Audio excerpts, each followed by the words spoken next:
Dans cette section, on va parler de la somme des variables aléatoires. Définition, soit x et y, deux variables aléatoires associées à un univers oméga et à un réel.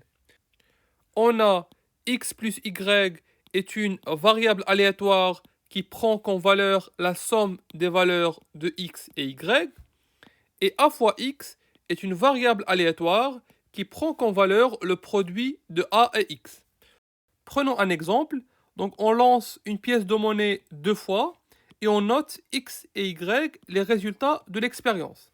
Il s'agit d'une expérience aléatoire et on sait que l'univers associé à cette expérience, c'est pile ou face. Donc on note 0, 1.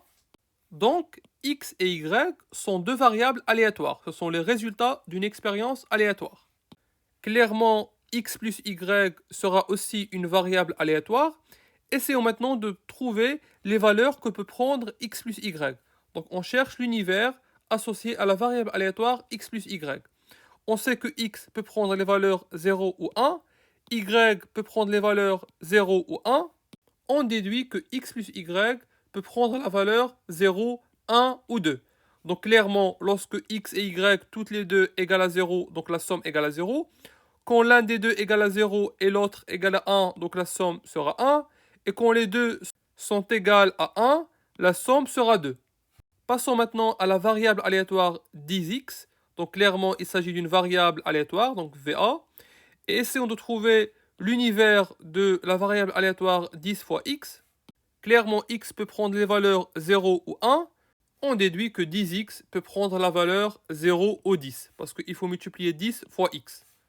Passons maintenant à l'espérance et à la variance. Clairement, l'espérance de x plus y égale à l'espérance de x plus l'espérance de y, et l'espérance de ax égale à a l'espérance de x.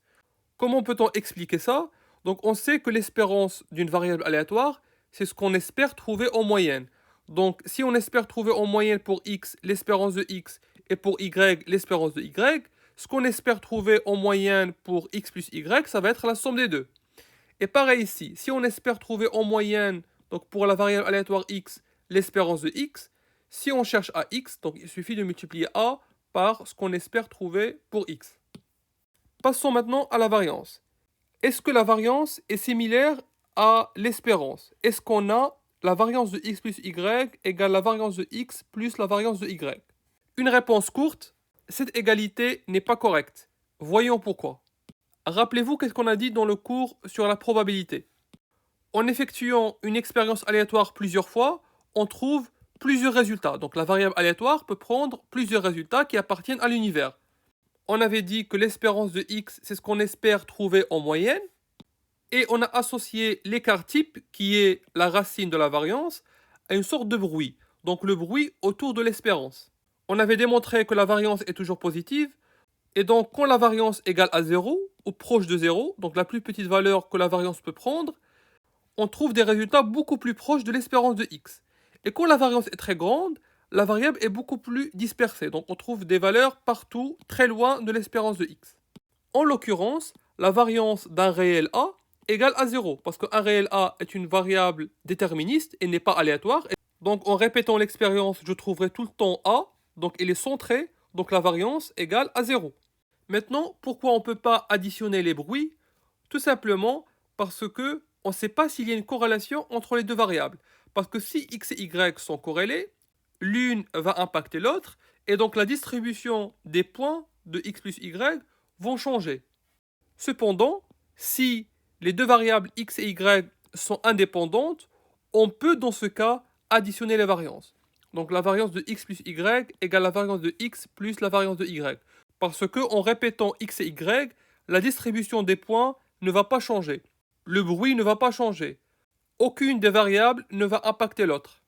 Et la dernière formule, donc la variance de a fois x égale à a au carré variance de x. On a expliqué dans le cours précédent pourquoi on a cette égalité, pourquoi on a ici a au carré. Mais je fais un petit rappel quand même. C'est lié à la dimension de la variance. Parce que je vous rappelle, la variance égale l'espérance de x au carré moins l'espérance de x au carré. C'est le carré de l'espérance. Donc si l'espérance est linéaire, donc naturellement ici on aura a au carré. parce qu'on n'a pas la même dimension. Donc on a la même dimension entre l'espérance de x et l'écart type, qui est la racine de la variance, mais on n'a pas la même dimension entre la variance et l'espérance. La variance, c'est l'espérance au carré. Donc ici, si on multiplie par a, on aura a au carré. Je récapitule. Quand on est face à la somme de deux variables aléatoires, x plus y, donc l'espérance de x plus y égale à l'espérance de x plus l'espérance de y. Maintenant, quand les deux variables sont indépendantes, la variance de x plus y égale la variance de x plus la variance de y. Retournons maintenant à l'exemple de la pièce de monnaie. Essayons de trouver l'espérance de x et l'espérance de y. On suppose que la pièce de monnaie est non truquée. On connaît la formule. Donc on a le poids de chaque événement, c'est 1 demi. Donc 1 demi fois 0 plus 1 demi fois 1 égale à 1 demi. Et pareil, l'espérance de y égale à 1 demi. Passons maintenant à la variance de x.